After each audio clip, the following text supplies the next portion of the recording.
اس زمانے میں اللہ تعالیٰ نے کہا کہ کچھ لوگ اپنی بیٹیوں سے اتنا شرمندہ ہوتے تھے کہ وہ ان کو زندہ دفنا دیتے تھے. آپ اس بچی کو زندہ نہیں دفنا رہے.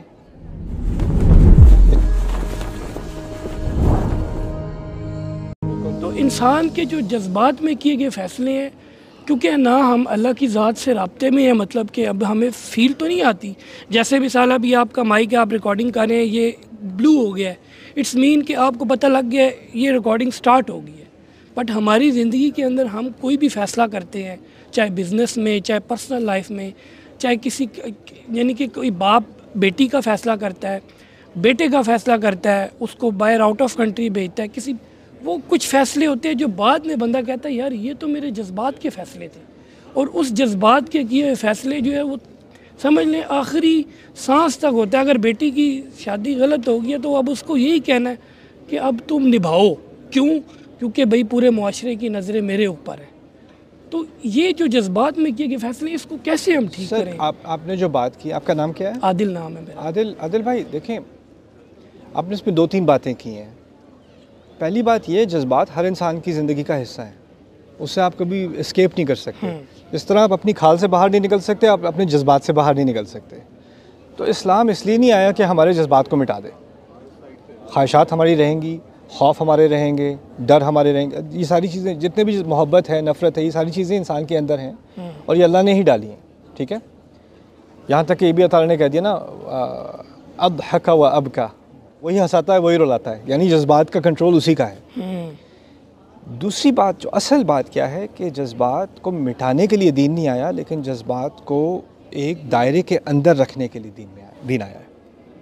دیکھیں، جذبات کا تقاضا یہ ہے کہ اگر میں کہوں مجھے بھوک لگی ہے، میرے ساتھ کوئی بیٹھا، میں اس کا کھانا پکڑ کے ایسے منہ میں ڈال لوں.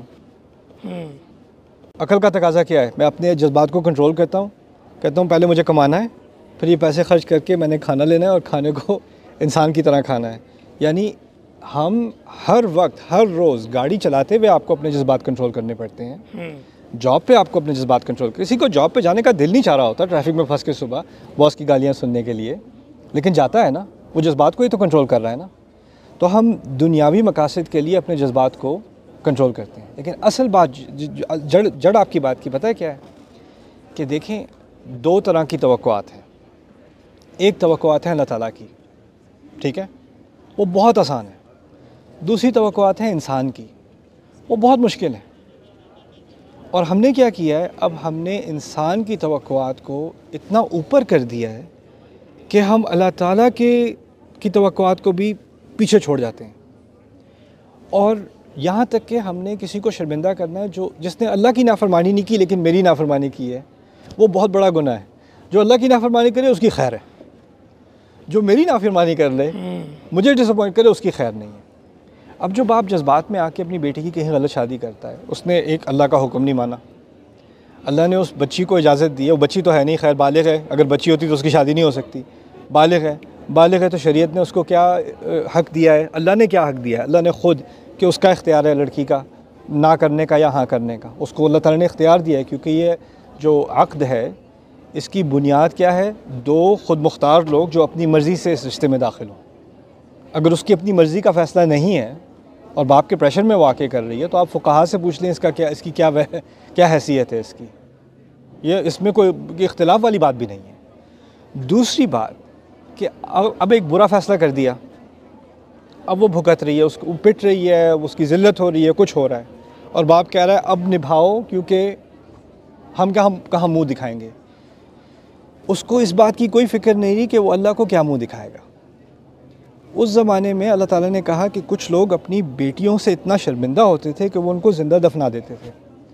آپ اس بچی کو زندہ نہیں دفنا رہے. اس کو یہ زندہ دفنانا نہیں ہے، اس کے بارے میں پوچھ گچھ نہیں ہوگی، اس کا حق نہیں مارا. اور کس لیے؟ کہ لوگ کیا کہیں گے. اور یہ جو اس سے بہت بڑا سوال تھا، میرا رب کیا کہے گا، وہ مٹ گیا. اس کے بارے میں کوئی جذبات نہیں ہے.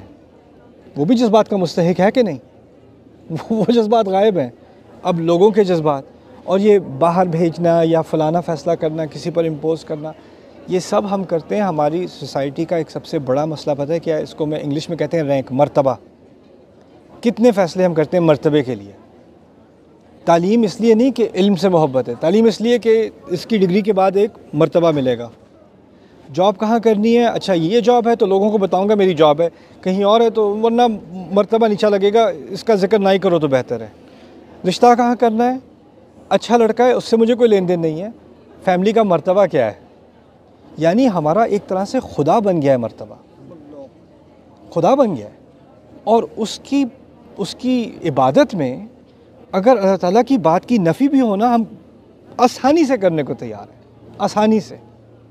تو یہ بات میرے نزدیک جذبات کی نہیں ہے، میرے نزدیک یہ بات کیا ہے کہ ہم نے کچھ چیزوں کو جانے انجانے طور پر ہم نے اس کو ایک یعنی الہ کا مقام اچھا سر، دے وہی دیا۔ فیصلہ 10 سال بعد یا 15 سال بعد اگر جو ہے اس میں ایرر آتا ہے تو پھر وہی باپ یا وہی انسان کہتا ہے یار مجھ سے غلطی ہوگی، تو اب اس میں وہ پھر اس کو کیا معافی مل جائے گی اس نے جو مطلب کہ پیچھے کی ہے؟ دیکھیں دو چیزیں ہیں، ایک ہے میرا اور کسی سے مسئلہ، اس نے معافی مانگی، میرے لیے وہ معافی کافی نہیں ہے۔ 15 سال میرے اجاڑ دیے، اب بڑے آرام سے آپ نے معافی مانگ لیجی، ٹھیک ہے، میرا دل نہیں مان رہا، وہ میرا اس کا مسئلہ ہے۔ دوسرا مسئلہ ہے اس کا اور اس کے رب کا۔ اب مجھے تکلیف کیا ہوتی ہے کہ اللہ کے پاس جائے گا، اللہ تو اس کو معاف کر دے گا، اس کو تو کھلی چھٹی ہوئی، میرے ساتھ بھی یہ کیا اور وہاں بھی کھلی چھٹی، یہ کیا انفیئر ڈیل، رائٹ؟ شرمندگی کی وجہ سے جی، ہاں، شرمندگی ہوگی، تو ہمیں چاہیے انصاف۔ تو اس میں پہلی بات سمجھنے کی یہ کہ اللہ تعالیٰ کسی کے ساتھ نا انصافی نہیں کرے گا، اور دوسری بات یہ کہ اس کی سزا جو تسلی آپ سمجھ رہے ہو نا کہ اس کے ساتھ انصاف ہو یا اس کی پوچھ گچھ ہو، پھر مجھے تسلی ملے گی۔ اللہ تعالیٰ کے ہاں جو انصاف کا نظام ہے نا وہ ہماری عدالتوں سے بہت بڑا ہے۔ ایسا بھی ہو سکتا ہے کہ اللہ اس کو بھی معاف کرے اور آپ کے دل کو بھی تسلی دے دے، اور آپ کو یہ بھی نہ لگے کہ انصاف نہیں ہوا۔ وہ یعنی اس کی حکمت میں یہ چیزیں ہیں، غیب کے اندر ہیں، لیکن وہ ہمارے بس کی بات نہیں ہے۔ اللہ تعالیٰ کو اپنا انصاف ہمیں سمجھانے کی ضرورت نہیں ہے، اتنا کہنے کی ضرورت ہے کہ وہ العدل ہے، وہ انصاف کرتا ہے، اتنا میرے لیے کافی ہے۔ دیکھیں ہمیں اعتماد نہیں ہوتا کہ حکومت انصاف کرے گی یا ہمارے بڑے انصاف کریں گے یا کوئی جج انصاف کرے گا، لیکن ایک بات پر پورا اعتماد ہونا چاہیے، سمجھ میں آئے نہ آئے، وہ کیا ہے، میرا رب انصاف کرے گا۔ اس میں کوئی ادھر ادھر کی سوچ نہیں آنی چاہیے۔ ہوتا کیا ہے کہ اس نے تو استغفار کر لی، اب تو یہ نمازیں بھی پڑھ رہا ہے، اس کو تو اللہ معاف کر دے نہیں، اللہ عادل ہے نا، وہ معاف کرے نہ کرے، اس میں ناانصافی نہیں ہوگی۔ سورس آف انکم، آخری سوال، سورس آف انکم آج کل کا سر ٹائم ایسا آ گیا، جیسے آپ نے معاشی بحران کی بھی بات کی ہے سر، آج کے دور میں لوگ ایون جس کمیونٹی سے میں تعلق رکھتا ہوں، کنسٹرکشن اور ریئل اسٹیٹ کمیونٹی میں، جی جی، ہم اس چیز میں مطلب ایون میری مسز ہے، میں نے 2-3 پروجیکٹس ایسے سٹارٹ کیے، میری مسز مجھ سے ناراض ہوگی، اس نے کہا یہ سود ہے سیدھا کہ ایک چیز بلڈنگ بنی نہیں ہے، ابھی ایک بلڈنگ بنی نہیں، اس کے اوپر آپ کو رینٹ آ رہا ہے، آپ کروڑ روپیہ دیں، 2 لاکھ روپے مہینہ رینٹ لیں۔ سر یہ کیا یہ وہی چیزیں ہیں کہ ایک وقت آئے گا کہ لوگ حرام حلال کا فرق بھول جائیں گے، یا کوئی اور بات ہے؟ سر آنسر دے دیں سر۔ فتویٰ تو میں آپ کو دوں گا نہیں سر، وہ مجھے الرجی ہے فتووں سے، اور یہ سوال فقہا کے لیے، وہ میری کوالیفیکیشن سے آگے ہیں، کلاس کا چلیں سر، تھینک یو۔ چلیں جی، بات شروع کریں۔